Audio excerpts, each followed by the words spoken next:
우리 주변에 있는 분들과 이렇게 고백하겠습니다. 읽고 듣고 순종합시다.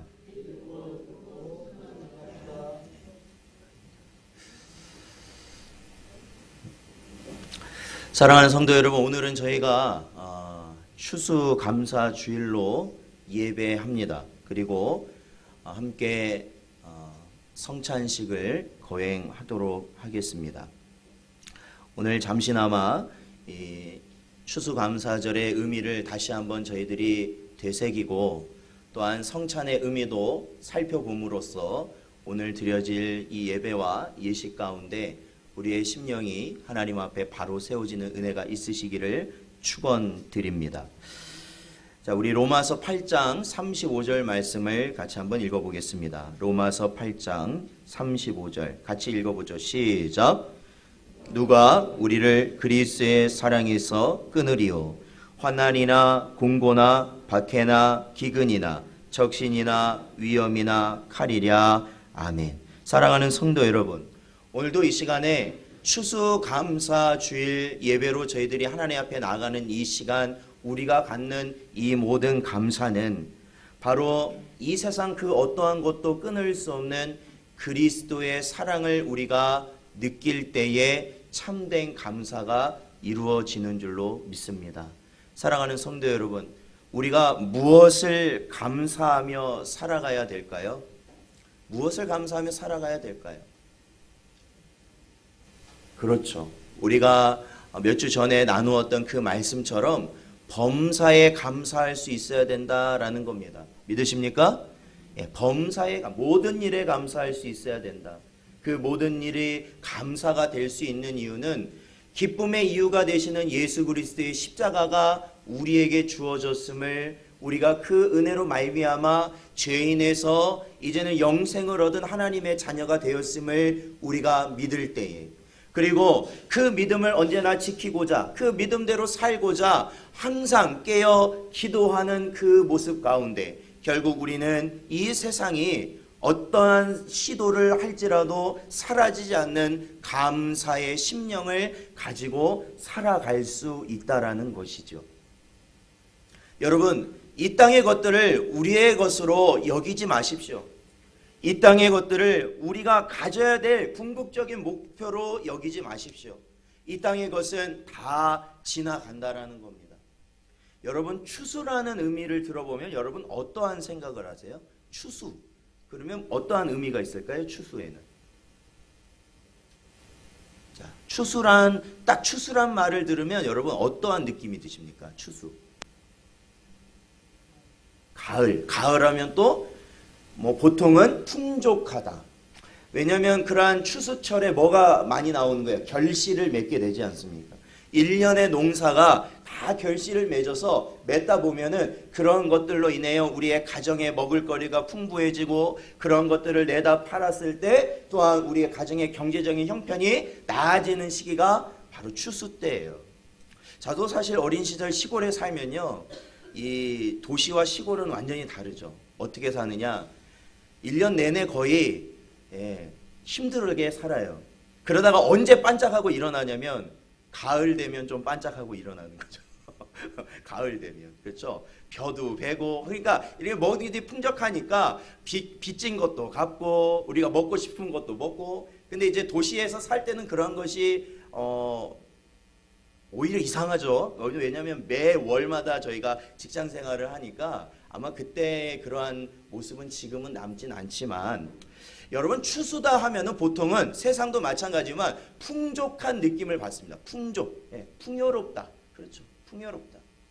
그러나 여러분, 성경에서 추수를 말할 때는요, 풍요를 의미하는 그러한 추수보다는 마지막 때를 의미하는 추수의 의미가 더 강합니다. 왜요? 다 비워낸다라는 거죠. 뭐예요? 알곡과 가라지를 나뉘어서 비워낸다라는 겁니다. 그래서 알곡은 어디에 드릴까요? 하늘의 곳간에 드리지만 결국 가라지는 불 속에 넣어버리는 것이 추수의 의미입니다. 저희가 지금 다루고 있는 사실 요한계시록의 말씀은요, 어느 때에 대한 말씀이냐면 하나님이 정하신 추수 때를 의미하는 거예요. 추수 때. 사랑하는 성도 여러분, 우리가 이 시간에도 하나님의 것으로 우리의 심령을 감사에 충만한 삶을 살아갈 때 하나님이 거두시는 알곡 백성으로서의 삶을 살게 되는 줄로 믿습니다. 그거를 저희들이 깨달아야 되죠. 자, 우리 마태복음 6장 32절 말씀을 한번 읽어보겠습니다. 마태복음 6장 32절 말씀 같이 읽겠습니다. 시작. 이는 다 이방인들이 구하는 것이라. 너희 하늘 아버지께서 이 모든 것이 너희에게 있어야 할 줄을 아시느니라. 아멘. 그렇습니다. 여기서 그 전제되는 내용이 뭡니까? 입는 것과 먹을 것과 살 것. 이 세상에 많은 사람들이 이 세상을 살면서 필요하다는 그 모든 것을요, 우리 성도들에게 있어서 하나님께서 어떻게 하시냐면 그러한 것이 있어야 되는 것을 아신다고요, 모르신다고요? 아신다고 말씀하십니다. 아신다고 말씀하십니다. 하나님께서는 우리가 무엇을 먹을지, 무엇을 입을지, 어떻게 살아갈지, 무엇을 할지를 하나님은 다 아시고 인도하신 분이 하나님이시라는 거예요.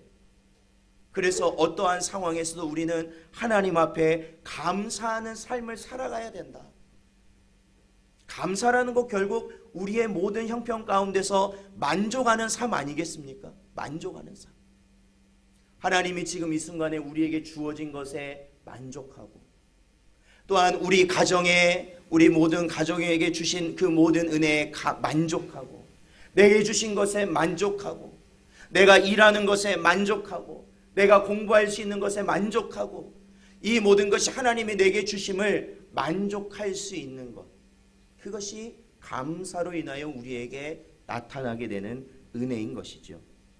사랑하는 성도 여러분, 그래서 성경은 우리 성도들에게 감사를 요구하는데, 이 감사는요, 감사했다가 안 했다가 하는 감사를 요구하는 것이 아니라 절대 감사를 요구한다. 어떤 감사를 요구하신다고요? 절대 감사. 절대 감사. 세상에서는 절대라는 표현이 어색하고 그것은 없다고 말하지만, 그럼에도 불구하고 성경에서는 어떤 감사를 요구하냐면 절대 감사를 요구한다. 오늘도 이 추수감사 주일에 저희들이 예배할 때 하나님이 우리에게 바라시는 감사는 어떤 감사일까? 절대 감사이다. 절대 감사이다. 작년엔 있어서 감사했는데 올해는 그게 없으면 여러분, 우리는 하나님 앞에 감사하지 않을 것입니까? 아니에요. 그러니까 세상의 것은 우리의 감사의 요건이 될 수 없어요.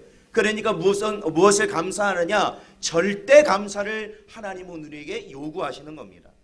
우리 데살로니가전서 5장 16절 18절을 읽겠습니다. 같이 읽어보죠. 시작. 항상 기뻐하라. 쉬지 말고 기도하라.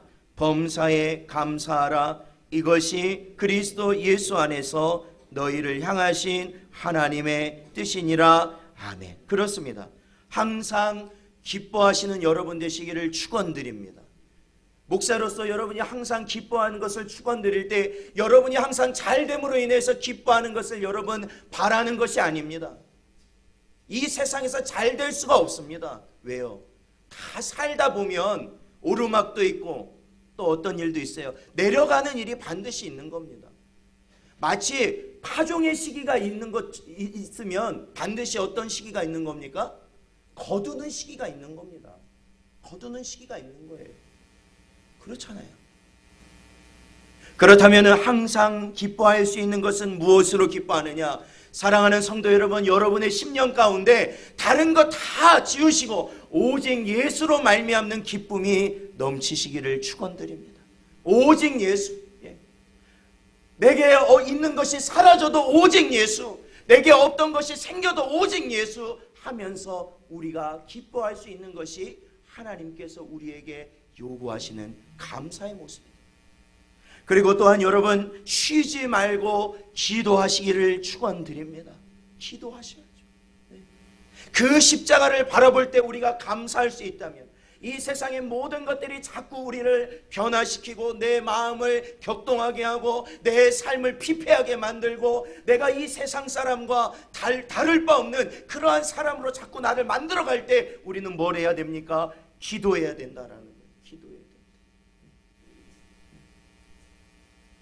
금요일날 금요 기도에 오신 한 집사님의 말씀이죠. 오늘은 기도하러 가고 싶은 마음을 하나님이 주셨다는. 그럼 기도해야 되는 거예요. 성령의 인도하심이 따로 있는 것이 아니에요. 우리 안에서 세밀하게 말씀하시잖아요. 여러분 다 그 음성 들으시면서 사시지 않습니까? 그래, 오늘은 가서 내가 예배해야지. 오늘은 내가 말씀을 봐야지. 말씀을 들어야지. 기도해야지. 그러는데 어떤 것이 부닥쳐요? 내 마음이 힘이 들어. 이러한 일들을 어떻게 그냥 놔두고 갈까? 마음이 힘이 들어. 내 육신은 피곤해요. 내 육신이 피곤하니 오늘은 좀 쉬어야겠다. 그럴 때 예수님께서는 뭐라고 말씀하십니까?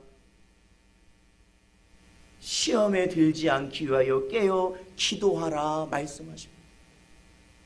사랑하는 성도 여러분, 기도해야 우리가 십자가를 붙들 수 있고 십자가를 붙들어야 모든 일에 감사할 수 있는 줄로 믿습니다.